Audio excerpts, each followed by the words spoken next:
계시록 15장 말씀을 이제 나누는 중인데, 뭐 첫 시간에 생각보다 이게 이제 문맥의 흐름에 대해서 큰 틀을 이렇게 잡아주느라고 한 시간 그냥 휙 지나가 버렸고, 하기는 또 이것이 더 중요하죠. 제일 중요한 것은 말씀이 흘러가는 그 이제 큰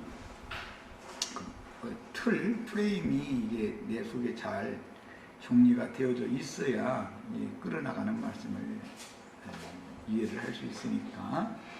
어디까지 했더라? 유리까지 했죠. 유리라고 하는 것은 천국 행정의 중심인 거룩한 성 새 예루살렘도 유리같이 맑은 정금성이었었죠.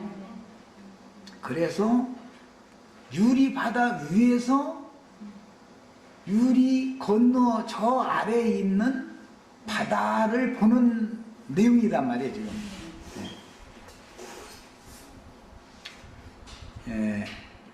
이거는 타락천사장인 마귀의 화신들, 즉 타락천사장은 두 짐승들의 몸을 입고 세상에서 아담 시대부터 계속 역사해 왔었죠. 그런데 짐승 우상에게 절하거나 경배하거나 그 표를 받는 자들은 사실은 타락천사장인 마귀에게 속한 자들이다 라는 말이죠. 이런 사람들은 당연히 마귀와 그 사자들을 위하여 예비한 영영한 불못에 들어가는 건 너무 당연한 거예요, 지금. 타락천사장인 마귀의 세계인 이 세상 나라와 종교 체제가 있는데, 이 두 짐승에게서 벗어나고 이긴 자들은 흰 구름 위에 앉은 이께로 추수되어져 올라간 자들이죠. 자, 그런데 그 흰 구름 위에 앉은 이의 행정이 거룩한 성 새 예루살렘이 우주의 중심이다 이래요. 거기가 우주를 다스리는 행정이요. 그 행정의 중심이 거룩한 성 새 예루살렘이요. 거기는 정금성이고 유리와 같이 맑은 정금성이에요. 길도 유리와 같이 맑은 정금길이다, 또 이렇게 되어 있죠. 계시록 21장 18절이나 21절에 보면 그런 말씀이 나와요. 이미 앞에 계시록 4장 6절에 보면, 여기 한번 읽고 오겠습니다. 이게 유리 바다를 설명을 하려니 시간이 가도 빨리 하려고 했는데 그냥 시간이 가도 어쩔 수 없지 뭐 그냥 하겠습니다. 4장 6절 때 이미 내가 나에게 설명했던 거예요. 보좌 앞에 수정과 같은 유리바다가 있고 보좌 가운데와 보좌 주위에 네 생물이 있는데, 그랬어요. 하나님의 보좌 앞에 수정과 같은 유리, 그러니까 얼마나 맑은 유리예요. 그러니까 유리 건너에 보면 하나님의 보좌는 위에 있고 하늘에 있고 바다는 지상에 있잖아요. 지금 이제 땅에 있으니까 유리 바다라고 말할 때는 유리 건너편으로 위에서 하나님의 보좌에 이른 자들이 세상을 볼 때, 바다라는 세상이에요. 세상을 보는 광경을 지금 노래한 말이다 이 말이에요. 성경을 이미 알면, 내가 아까 첫 시간에 이제 이런 설명을 했을 때 형제님은 아무 근거도 없이 말이요. 추수된 자들은 유리바다 위에 있는 자들이고, 그때 버려둠을 당한 자들은, 땅과 바다에 있는 자들은 화가 있는 데인데 다 유리바다 저 밑에 돼지들 바다에 다 몰려 들어가 가지고서 다 바다와 함께, 세상과 함께, 세상 사람들만 심판받는 게 아니라 산에서 먹던 자들인데 돼지들이 지발로 내려가 가지고서 다 거기 이렇게 함께 불심판 받는 내용이다 이 말이야. 그러니까 땅과 바다는 화 있을진저 하는 자들이 이렇게 심판받고 있는 내용을 보면서 우리도 저기에서 벗어나지 못했다면 우리도 똑같은 심판을 받을 거 아니냐 해가면서 감사 찬양을 하는 내용이에요. 이 내용이 뭐냐, 하나님의 검은고 가지고 지금 검은고 타가면서 찬송하는, 찬양하는 내용이에요. 15장의 내용이 이렇게 돼 있어요. 자, 이제 여기 책자로 다시 돌아갑니다. 그래서 불붙은 유리바다는 구약성경에 이미 예언해 유황계천이니 뭐 불못이니 이런 말씀이 이미 나왔죠, 예언적으로. 그러니까 이제 이 바다 이야기는 앞으로 이제 쭉 또 나오는데 계시록 20장에 보면 천년이 차고 나면 바다가 죽은 자들을 크고신 보좌의 심판대포로 다 바다가 죽은 자들을 내준다 이렇게 돼 있죠. 그러니까 천년이라고 하는 기간이 끝날 때까지는 바다가 계속 또 있는 것이죠. 지금 현재 교회 시대 끝에 바다에 불이 붙어서 심판이 지나갔을지라도 앞으로 천년 동안은 또 바다가 여전히 있는 거예요. 그런데 그 바다에 빠져 죽은 자들이 또 여전히 있으니까 천년이 찬 다음에 크고신 보좌 심판대 바다에서 죽은 자들을 다 내줘서 심판받게 한다는 거잖아요. 그것은 영적 심판이죠. 응? 이제 그렇게 최후 심판을 또 그렇게 하는 얘기가 나와요. 그러니까 이제 바다도 다시 있지 않더라라는 말은 천년왕국이 끝난 다음의 얘기다. 그걸 쉽게 할 수 있죠. 이제 우리는 성경이 어떤 말하고자 하는 흐름을 알아야 돼. 계시록 이제 21장에 가보면은 새하늘과 새 땅을 보니 좋은 것들이 다 지나가고 바다는 다시 있지 않더라 그랬죠. 그 말은 무슨 뜻이에요? 천년이 지나갔더라라는 말이겠죠. 당연히. 이렇게 성경을 해석할 줄 알아야 돼. 야, 바다는 세상을 상징하는 건데 세상이 심판을 받으면 불붙은 유리바다가 되고 불붙은 유리바다가 그 다음에 바다가 다시 있지 않더라 하면 영원한 불못이 되는 것이죠. 그러니까 세상 나라라고 하는 것은 사실은 알고 보면 궁극적으로는 영원한 불못이 되는 거예요. 상징이에요. 야, 지금 현재의 세상 나라라는 것은 수풀무지요. 애국은 수풀무, 홍해바다로 상징이 되어 있는데 여기는 수풀무잖아요. 상징이에요. 그래서 물에 빠져 죽는 자들 얘기도 나오면서 불에 불살름 당해서 죽는 얘기도 그래서 두 방면에서 나오는 거다. 심판 얘기가 나오면 이걸 꼭 아셔야 돼요. 애굽은 홍해바다라고 하는 것은 홍해바다는 전부 피바다잖아요. 피바다. 홍해바다를 이렇게 막 지팡이로 치니까 막 다 피가 된다. 막 출애굽 이렇게 됐죠. 예. 애들 동화 같은 얘기죠. 저 태평양 바다를 내가 가서 지팡이 갔다가 이렇게 한번 치면 태평양 바다가 피가 됐다 이러면 얼마나 웃기겠어요. 이런 게 말하고자 하는 의도가 있는 것이죠. 불붙은 유리바다는 사실 알고 보면 포도주 틀이기 때문에 성 밖이라 할 때는 세상이란 말이잖아요. 믿는 이들의 세계는 교회니까 이건 성 아니고 성 밖에서 포도주 틀에서 짠다 그랬으니까 세상에서 심판받는다 이 말이에요. 그래서 불붙은 유리바다 얘기가 나온 거예요. 자, 포도송이 얘기할 때는 피바다 얘기가 당연히 포도를 짜면 피가 나와야 되니까 포도즙을 피로 상징해 놔서 그래서 피바다 얘기가 나왔지만 가라지 문제로 말할 때는 풀무불에 불살해야 되니까 그래서 예수님이 마태복음 13장에서는 가라지를 먼저 거두어 풀무불에 던져 넣는다 했는데 이것은 짐승의 때 전에도 없고 후에도 없는 큰 환란에 넘겨진다 그 말이야. 세상은 그때는 큰 환란이 임한 때지요. 이때 전에 우리는 다 어디로 가 있어야 돼요? 그냥 하늘이라고 하시지 말고 정금성에 다 들어가는 거예요. 흰 구름 위에 앉으신 이께로 다 추수되어져 가 있어야 되는 거예요. 그래야만 하늘에 거하는 자들 하나님의 장막 이미 하늘에 거하는 자들에게는 복이 있지만 땅과 바다에는 화가 있을 것이다 라는 말씀이 우리는 화를 당할 필요가 없죠. 여태까지 당한 화를 당한 날수가 얼만데 복음이라고 듣고 나가지고서 인생으로 이생에 사는 것도 날마다 화를 당한 날수였죠. 시편 90편에 보면 모세가 뭐라고 했어요? 우리 날주 계수하는 것을 가르쳐달라 기도해 가면서 우리 날주 동안에 우리에게 허락하신 70이나 80년 사는 동안에 화를 당해가면서 살았는데 화를 받은 날수에 맞도록 복으로 바꿔주시라고 기도했죠. 우리도 다 이런 기도를 하셔야 되겠어요. 자, 화를 받는 동안에 우리는 이미 다 불살라질 것을 이미 다 불살라졌다 이 말이죠. 그러니까 죄만 남은 거예요. 우리는 지금 현재 그 죄에다가 흐르는 물때다가 섞어가지고서 이게 다 빨아주는 거잖아요. 그러면 표백되는 거예요. 깨끗하게 되는 거예요. 그 옷을 입어야 보석 물린 옷을 희고 고운 맑은 세마포 옷 이것을 입고 영생의 세계에서 주님과 함께 사는 거예요. 이제 빛의 나라에서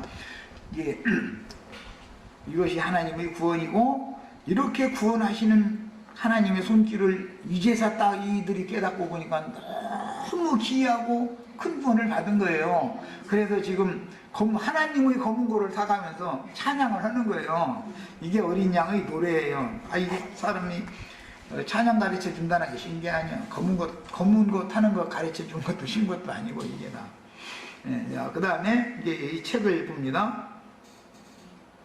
홍해 바다를 건넌 이스라엘 백성들의 찬양이 긴 역사가 지난 이때 계시록에서 역사적인 현실로 다시 재현되고 있는데, 불이 섞인 유리바다는 거룩하신 하나님의 심판이 집행되고 있는 세상 나라를 하나님의 보좌 앞에서 내려다보는 상태로 표현을 한 것이다. 그래서 불이 섞인 유리바다 가에서가 아니고 유리바다, 여기서는 위에서다. 출애굽기에서는 홍해바다 가에서죠. 거기는 이렇게 홍해바다를 건너서 광야로 나왔으니까, 여기서는 짐승의 환난을 피해서 하늘의 하나님께로 올라갔기 때문에 위에서라는 말이, 원문대로 하자면 원문들 사람들 참 좋아했었는데 더 정확한 번역인 거예요. 위에서라고 한 것이.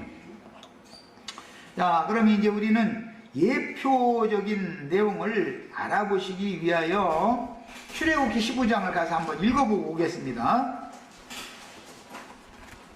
그 내용을 알아야 돼요. 모형을 알아야 이루어진 실상을 이게 읽으면 알 수가 있잖아요. 출애굽기 15장. 하나님이 하신 크고 기이한 일이라는 것은 그분의 구원인데, 그분의 구원은 그분의 기업이 되는 하나님의 기업의 산에다가 애굽에 있던 이스라엘의 장자, 하나님의 장자들을 갖다가 심어놓은 거예요. 그걸 찬양한 내용이 출애굽기 15장이에요.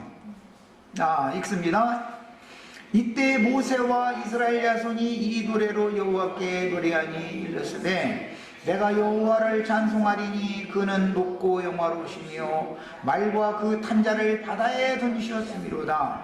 여호와는 나의 힘이요 노래시며 나의 구원이시로다. 그는 나의 하나님이시니 내가 그를 찬송할 것이요 내 아버지 하나님이시니 내가 그를 높이리로다. 여호와는 용사시니 여호와는 그의 이름이시로다. 그가 바로의 병거와 그 군대를 바다에 던지시니 칠국의 지휘관들이 홍해에 잠겼고 깊은 물이 그들을 덮으니 그들이 돌처럼 깊음 속에 가라앉았도다. 여호와여, 주의 오른손이 권능으로 영광을 나타내시나이다. 여호와여, 주의 오른손이 원수를 부수시나이다.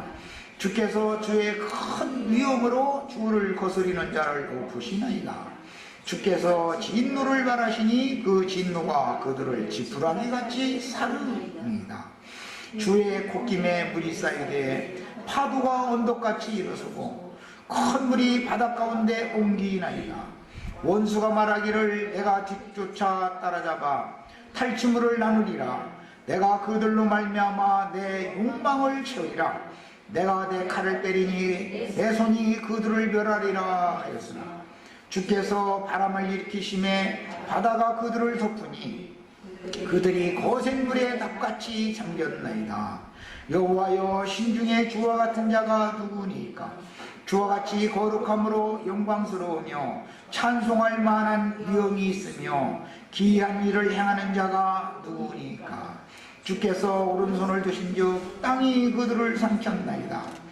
주의 인자하심으로 주께서 구속하신 백성을 인도하시되 주의 힘으로 그들을 주의 거룩한 처소에 들어가게 하시나이다. 여러 나라가 어렵고 떨며 블레셋 주민이 두려움에 잡히며 에돔 두령들이 놀라고 모압 영웅이 떨림에 잡히며 가나안 주민이 다 낙담하나이다. 놀람과 두려움이 그들에게 임함에 주의 팔이 크므로 그들이 돌같이 침묵하여 싸우니 여호와여 주의 백성이 통과하기까지 곧 주께서 사신 백성이 통과하기까지였나이다. 여기서는 통과하기까지였지만 우리는 위로 다 공중에 계신 주님께로 데려감을 받기까지라고 해야지. 언제? 계시록에서는 주께서 백성을 인도하사 그들을 주의 기업의 산에 심으시리라. 출애굽기에서는 이렇게 할 것을 목적으로 홍해 바다를 건너게 하셨지만 계시록에서는 땅과 바다에서 들어올려서 하늘에 계신 하나님의 우주 행정의 중심인 거룩한 성 예루살렘 정금같이 맑은 유리와 같이 맑은 정금성으로 우리를 올려가신 것이죠. 계시록에서는 그거예요. 그것이 완전히 심어져 가지고 열매가 든 거예요. 이제 나무들이 심어져 가지고 여호와여 이는 주의 처소를 삼으시려고 예비하시는 것이라. 주여 이것이 주의 손으로 세우신 성소로소이다. 이 성소 얘기가 계시록에서 하늘의 장막 성전이죠. 하늘의 장막 성전은 하늘에 거하는 자들 곧 하나님의 장막이죠. 하늘에 거하는 자들이 하나님의 장막이죠. 성소죠. 그런데 계시록에서 이 바다에 불이 붙는 심판 때 심판이 끝나기 전에는 그 성전에 들어갈 자가 하나도 없더라는 것이잖아요. 그 전에 우리는 이미 성전에 들어가 있어야 되는 거예요. 하늘 성전에. 예. 자, 그러면 그 성전에 들어갈 자들이 다시 허락을 받는 때는 새 시대가 온 거죠. 이제 오는 새 세상의 약물이들은 그 성전에 들어가는데 성전이 새 세상의 약물이에게 내려오는 것이죠. 그게 주님이 재림완성이죠. 네, 이런 걸 완전하게 이해하고 계셔야 돼요. 여호와께서 영원 무궁하도록 다스리시도다 하였더라.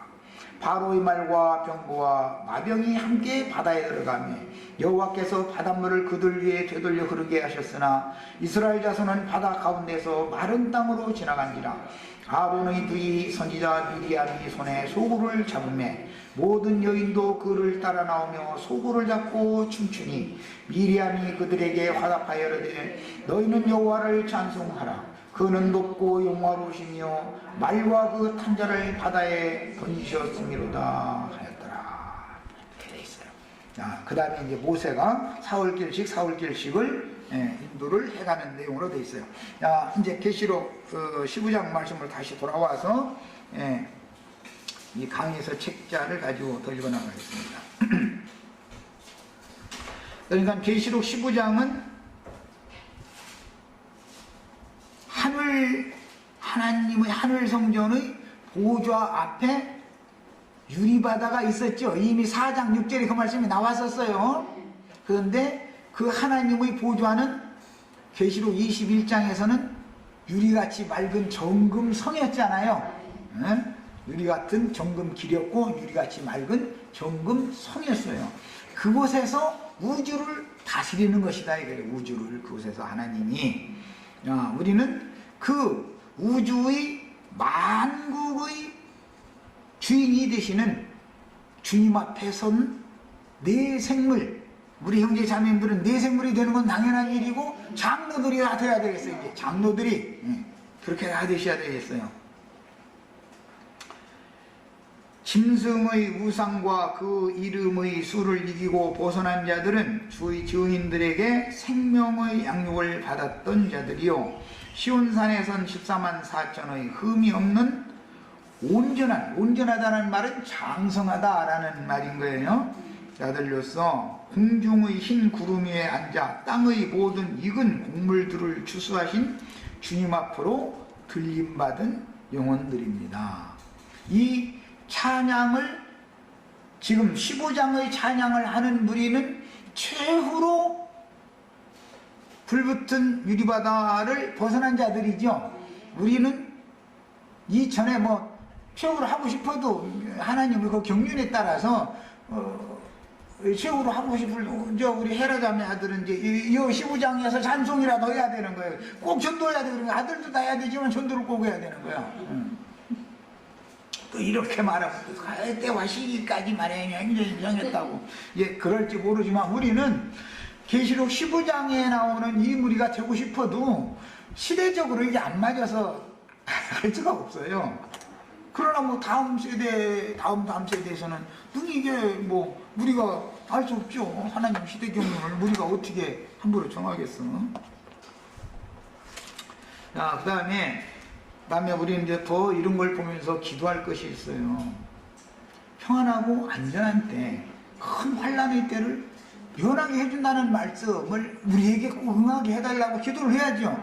기왕이면 이 짐승의 때를 몸으로 당하고 나서 이렇게 갈 필요는 없죠. 말씀이 돼 있으면 말씀을 믿어가지고서 가야지. 꼭 그걸 경험을 해야만 되는 게 그건 더디 믿는 자지요. 육신의 눈으로 보고 내 손으로 만져봐야 믿어지는 사람들은 더디 믿는 사람들이잖아요. 왜 꼭 그렇게 해야 돼? 말씀이 이렇게 돼 있으면 아는 이 믿어줘야지. 네. 우리는 다 믿은 대로 되는 거예요. 그 믿음의 의회가 이루어지는 거예요. 그래서 이렇게 다 되셔야 되겠어요. 그 다음에 이스라엘이 담대하게 애굽을 떠나 나갔을 때 바로는 강팍한 마음으로 다시 잡아서 자기의 종들을 삼아서 복종시키려고 특별병거 600승과 애굽의 모든 병거를 장관들에게 맡겨서 출동시켰으나 이스라엘은 구원하시고 바로 군대는 수장시켰는데 교회 추수를 마무리한 후에는 악한 포도송이들이 성 밖에서 포도주 틀에 던져져 가지고 밟혀 가지고 피가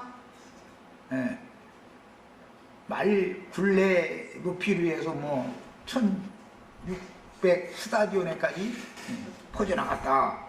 이렇게 표현을 해놓고 나서 15장에서는 불 섞인 유리바다 얘기가 나왔어요. 여기서는 불 섞인 바다에서 불살라진다. 또 이런 표현이죠, 지금. 내용이 이런 거예요. 그래서 이것은 가라지 무리가 불이 붙은 바다에서 불타는 모습을 천상세계에서 바라보면서 구원의 은혜를 감격하며 찬양하는 내용으로 되어 있습니다. 계시록 15장이 중심 주제가 이거예요. 그런데 바다는 이후로도 천년이 차기까지 계속 있게 되므로, 천년이 차면 바다가 계속 있다라는 말은 세상 나라가 계속 유지된다 그 말이죠. 세상 나라가 심판을 받았다 해가지고 세상 나라가 없어진 게 아니고, 심판한 다음에도 천년이 차기까지는 바다가 계속 있는 거지요. 그래야 바다가 천년이 찬 다음에 바다에서 죽은 자들을 크고 보좌 심판대에다 내줄 거 아니에요. 그러니까 말하고자 하는 의중을 잘 아셔야 돼요. 교회의 시대 끝에 이미 바다가 불대접이 쏟아 부어져 가지고 바다가 심판을 받았어요. 그렇다고 해가지고 바다가 다시 없어지는 게 아니다 이 말이에요. 언제까지? 천년이 차기까지는 바다가 계속 있다. 이 말은 바다라는 건 세상을 상징하는 거기 때문에 현 세상이 심판받아도 앞으로 세상은 천년 동안 더 이어진다 이 말이에요. 성경을 이 흐름을 잘 아셔야 돼. 누가 무언 얘기를 하고 천년왕국이 있다 없다 떠들어도 다 소용없는 소리야. 그들 계시가 없어서는 소린 것이고, 그들이 없다 본다고 없고 뭐 그런 게 아니야. 그 다음에 크고 신 보좌의 심판대에 천년이 찬 다음에 죽은 자들을 내준다고 했으므로 앞으로 계시록 21장을 읽을 때는 바다가 있는 때인 그 천년이 차기까지와 바다가 다시 없는 그 천년이 찬 이후를 구분할 줄 알아야 된다. 성경을 보려면 자 계시록 20장, 21장 부분을 가서 우선 읽어보겠습니다.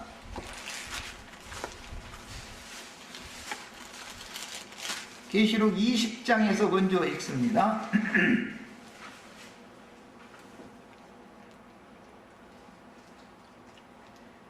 11절부터 읽어나갑니다. 또 내가 크고 흰 보좌와, 이건 천년이 찬 다음을 말한 거예요.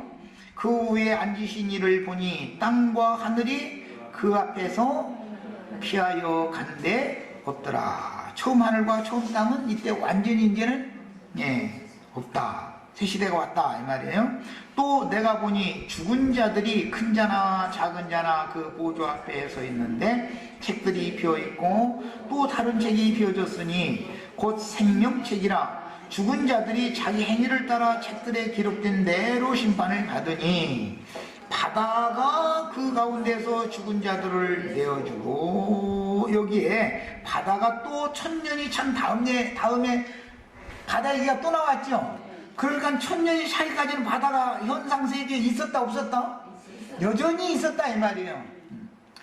교회 시대 끝에 바다에 불이 붙었을지라도 바다가 아주 없어진 것은 아니고 천년이 찬 후에까지도 바다 얘기가 또 나온다. 그 말은 천년 기간 동안 바다라고 하는 세상 나라가 다시 이어졌다 이 말이란 말이야.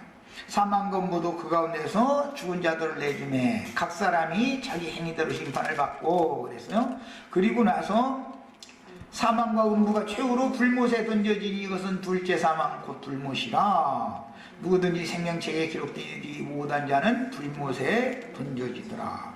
지금 계시록 20장 11절로 15절 사이를 읽었는데 이때는 천년이 차기까지를 앞에서 쭉 말한 다음에 천년이 찬 다음에는 크고 흰 보좌의 심판대가 배설된다라는 말씀을 한 다음에 이어진 말이죠. 그러니까 천년이 차기까지는 바다가 있다 이 말이에요. 여전히 있었어요. 그리고 이제 21장으로 간 거예요. 내가 새 하늘과 새 땅을 보니, 앞에서 이미 처음 하늘과 처음 땅이 다 사라졌다고 나와 있었죠. 20장에서.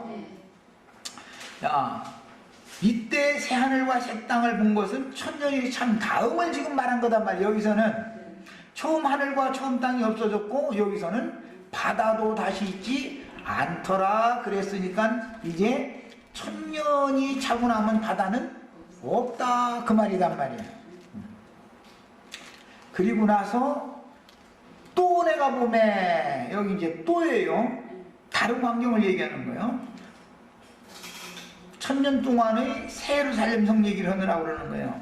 자, 이게 계시록 21장이 굉장히 어려워. 21장 1절에서 22장 5절까지는 천년 기관과 천년이 찬 다음 얘기를 이렇게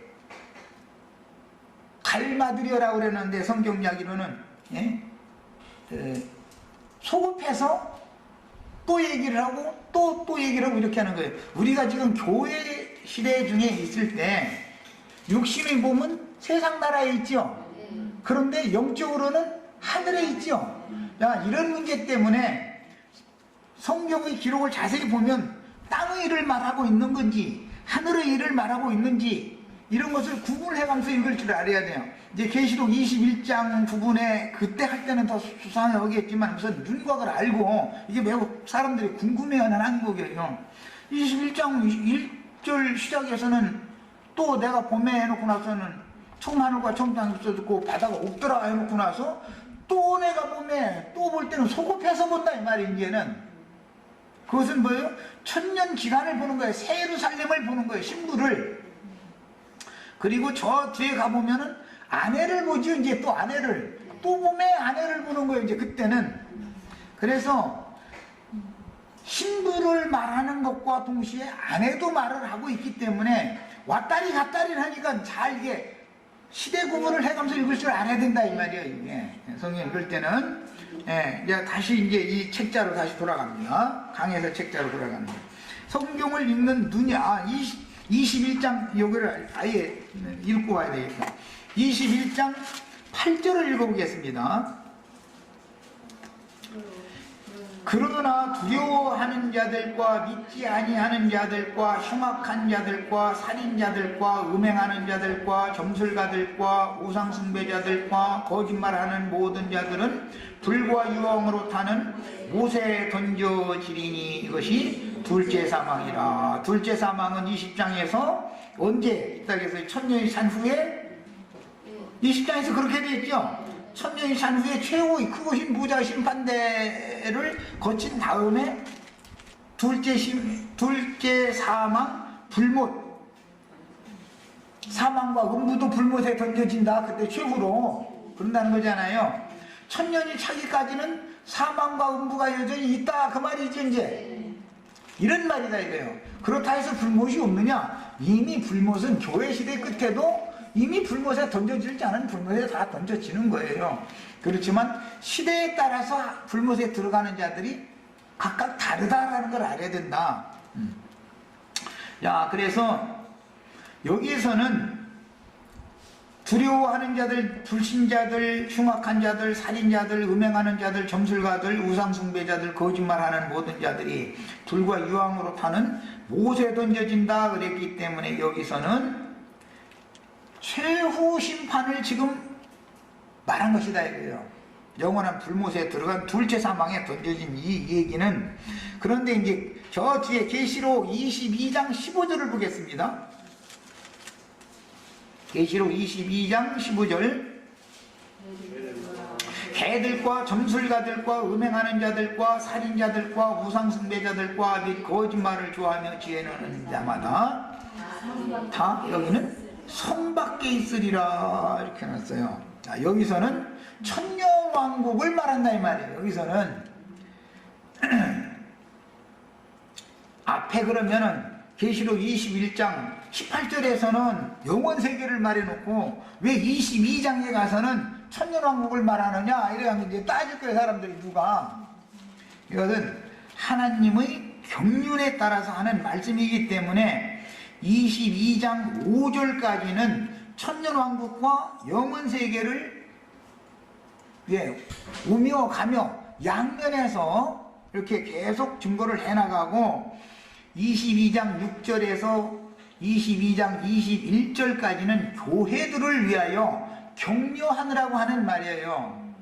그래서 계시록 21장 1절에서 계시록 22장 5절까지가 사실은 한 장으로 그것을 거기까지를 묶었어야 되는 거예요. 22장 6절 이하에서부터는 교회들을 위하여 하시는 말씀이에요. 현세의 교회들을 위하여. 그래서 6절에서는 갑자기 다시 교회 시대로 소급해서 돌아와가지고 22장 1절에서 22장 5절까지는 천년왕국과 영원세계에 대해서 말씀해 놓은 다음에 22장 6절 이하에 와서는 또 갑자기 이 말은 신실하고 참된지라 주고 선지자들의 영의 하나님이 그 종들에게 반드시 속히 되어질 일을 보이시려고 그 천사를 보내가지고 이 말들을 한 것이다. 이렇게. 이것은 현세 사람들에게 말씀을 주시느라고 격려하는 내용으로 되어 있는 것이죠. 22장 6절 이하의 내용은 전혀 교회에 있는 사람들 보고 격려하는 내용으로 되어 있는 거예요. 그래서 이것들을 보고 들은 자는 나 요한이 내가 보고 듣고 볼 때 이 일을 내게 보이던 천사의 발 앞에 경배하려고 엎드렸고, 그 다음에 이 두루마리의 예언을 인동하지 말아라. 때가 가까웠다. 나 예수는 교회들을 위하여 이 모든 것들을 천사를 보내서 증거하게 하였다. 이렇게 되어 있어요. 그러니까 이 성경의 어떤 말하고자 하는 문맥 단락을 잘 알고서 깨달아야 돼. 무조건 그 뒤에 나왔으니까 이것은 마지막 얘기고 앞에 나왔으니까는 앞으로 천년왕국 때 될 일만을 말한 것이고 이렇게 성경을 읽어서는 안 된다 이거예요. 성경은 시간상의 어떤 것에 맞춰서 되어 있는 게 아니라 어디에서 천년왕국에 대해서 쭉 어디까지 설명하고 나서 교회에게 천년왕국에 이렇게 할 거니까 너희는 여기에 들어가는 걸 힘써라 라고 설명한 다음에 천년왕국이 차면, 천년이 시대가 차면 영원세계가 또 온다라는 것을 또 곁들여서 말해놓고 나서 갑자기 교회 보고 너희는 천년이 찬 다음에는 또 영원세계가 이렇게까지 되니까 이런 것을 잘 알고서 말씀을 정확하게 깨닫고 잘 믿어라. 지금 이렇게 설명을 해나가고 있기 때문에 성경의 계시록의 기록은 무슨 시간상의 순서대로만 기록되어 있는 것이 아니라 앞으로 나갔다가 다시 소급해서 다시 설명해 나가고 또 앞으로 나갔다가 소급해 나가고 최종적으로는 교회들에게 완성적인 말씀, 마무리를 격려를 하는 말씀으로 구조가 이렇게 돼 있다라는 걸 아셔야 되겠어요. 자, 이제 이 시간은 우선은 이제 큰 틀을 여기까지만 잡아주고 이 강의에서 책으로 다시 돌아갑니다. 성경을 읽는 법을, 성경의 문맥의 흐름을 아는 것이 이렇게 중요한 거예요. 사람들이 아무것도 모르고서 그냥 무슨 원어가 떴고 무가 떠서 이러면 큰일 난단 말이에요. 성경은 성경이 해석을 하기 때문에 문맥의 흐름을 따라서 해석하는 것은, 이것은 영감이 있어야 되는 것이죠. 계시가 필요하죠. 그게 제일 중요한 거예요. 자, 이제 읽어나갑니다. 211면 그런데 바다는 이후로도 천년이 차기까지 계속 있게 되므로 천년이 차면 바다가 죽은 자들을 크고신 보좌의 심판 때 내준다고 하셨으니, 앞으로 21장을 읽을 때는 22장 5절까지예요. 21장 1절에서 22장 5절까지가 한 묶음으로 묶어야만 맞는 거다 이 말이에요. 22장 6절 이하에서는 교회 보고 하는 말이지 천년왕국이나 영혼세계에 들어간 사람들 보고 하는 말이 아니다 이 말이에요. 이걸 충분히 알고서 성경 흐름을 알고 읽으셔야 돼.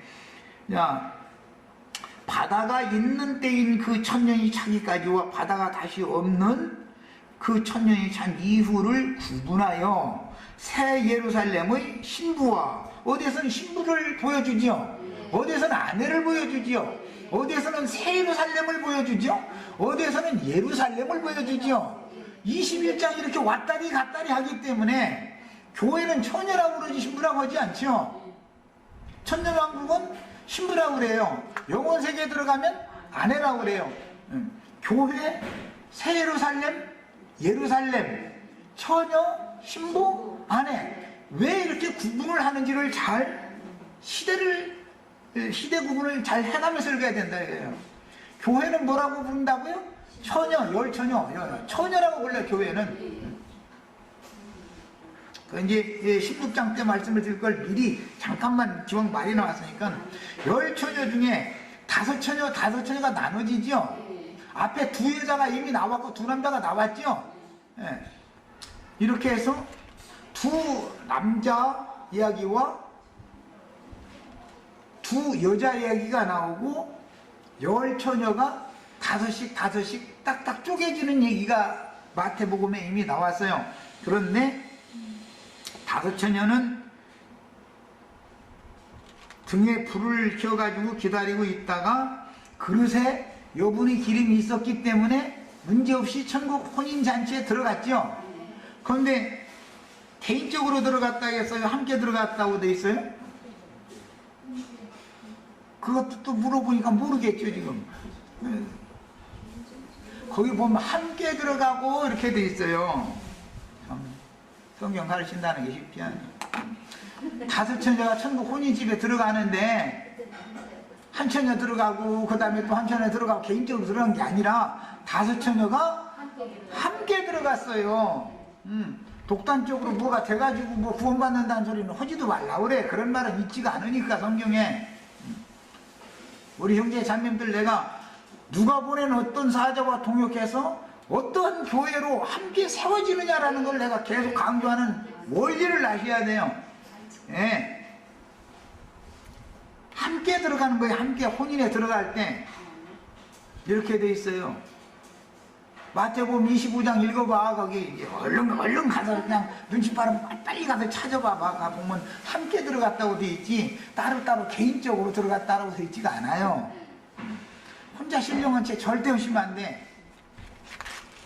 함께 들어간 다음에 각자를 검증을 하시는 것이죠. 함께 데려간 다음에 흰 구름 위에 앉으신 이가 땅에 곡식을 거둘 때 오늘 한 알갱이 가져가고 내일 또 한 알갱이 가져가고 어느 천년에 걸어먹어 그랬다가, 그럼 이 넓은 온 세상이 지금 다 하나님의 농장인데 이거 어느 천년에 다 데려가 3년 반 동안 그 안에 그냥 싹 걷어가야 되니까 함께 무대기로 그래서 단을 치는 얘기가 나온 거예요. 어떤 다발로 묶일 거냐라는, 이렇게 중요하다 이 말이야. 이런 성경의 진리를 모르면은 엉뚱한 소리 하게 돼 있어. 벌써 이것은 하나님의 경륜을 모르기 때문에, 하나님이 하시는 일을 모르기 때문에 그러는 거예요. 찾아봤어요? 마태복음 25장 함께 들어갔다는 소리? 네. 대답을 아직도 못하는 것 보니까 아직도 못 찾은 분이 있는 것만. 마태복음 25장 10처녀 이야기하는데 보면 5처녀가 혼인에 들어간다고 뭐 함께 들어갔다고 돼 있어 분명히. 내가 없는 소리 하는 사람 아니야 나는.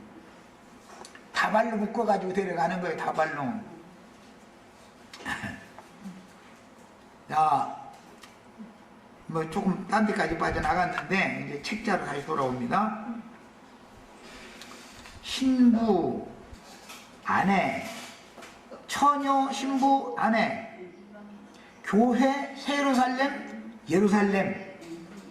성경이 말하는 의도를 알아야 돼. 시대적인 구분이 있는 것이다 이 말이에요. 이걸 강조하느라고 내가 자꾸 얘기한 거예요. 자, 애굽 사람들과 바로의 말들, 육체로 하나님을 섬기는 세속 종교인들을 말들이다 그러죠. 말들. 말이라는 것은 육체의 힘을 상징하는 거잖아요. 영적 능력, 영적 권위와 능력을 무시해버리고 육체적인 힘을 자랑하려고 하는 걸 말로 상징한단 말이에요.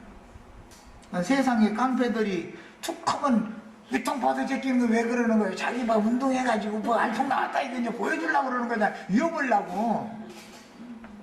그게 다 육체 자랑하는 거잖아 결국은. 그런데 육체 자랑 맨날 해도 소용없어. 뭐하더니 법대로 하는 거야 법대로. 자, 그 다음에 바로의 병거들과 그 마병. 이거는 출애굽기에 이미 보면 이스라엘의 장자들은 하나님의 장자로서 구원을 받고 바로의 장자들은 애국의 장자들인데 다 마지막 6월절 밤에 죽임당했죠. 이런 것이 이렇게 딱딱 나눠지는 얘기가 다 뭐냐. 하늘에 거하는 자들은 구원을 얻고 땅과 바다에 그때까지 하늘로 데려감을 받지 못하고 땅과 바다에 남아있는 자들은 일단은 짐승의 환란을 다 거쳐야 되는 거예요. 야, 그 사람들 중에서 제일 잘 되면 끝까지 살아남아서 이제 심판을 지나가가지고 살아남아가지고도 그것이 완전한 게 아니고 오른편 양으로 분별되어져야 되는 것이죠. 주님과 함께 우리 형제 자매들이 같이 와가지고 저 사람은 나 저기 살아서 그때 마지막 말씀 증거할 때 저 사람은 복음을 믿었는데 확실하게 믿어지지 않아가지고 그래도 그렇지 했었더니 그냥 버려둬가지고 바깥 어둠에 쫓겨난 상태로 있다가 지금 새 시대를 이렇게 만났는데 그 사람이 나를 그래도 선지자로 지휘자로 증인으로 인정을 해줬던 사람이라고 하면은 그 사람은 뭐 주님의 말씀에 의하면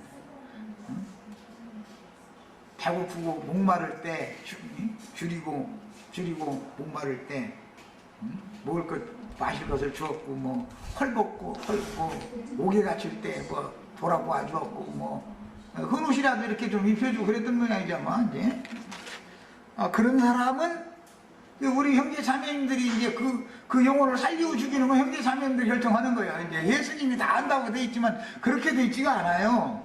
그래서 오늘 지금 내가 자꾸 우리 저 헤라 자매 아들 나가지고 전도를 꼬으라고 자꾸 그러는 거예요. 그러고서는 저 내 아들인데 저 지옥에 가면 안 되죠. 그러고서는 저 내 아들이 엄마 말 듣고 그랬는데 애가 아직 젊다 보니까 말이야 길 못 알아듣고 그래도 살아남아야 되잖냐 해서 한 것뿐이지 나를 이제 원수 취급한 건 아니다 하면은 이제 오른편 양은 될 수 있는 거예요.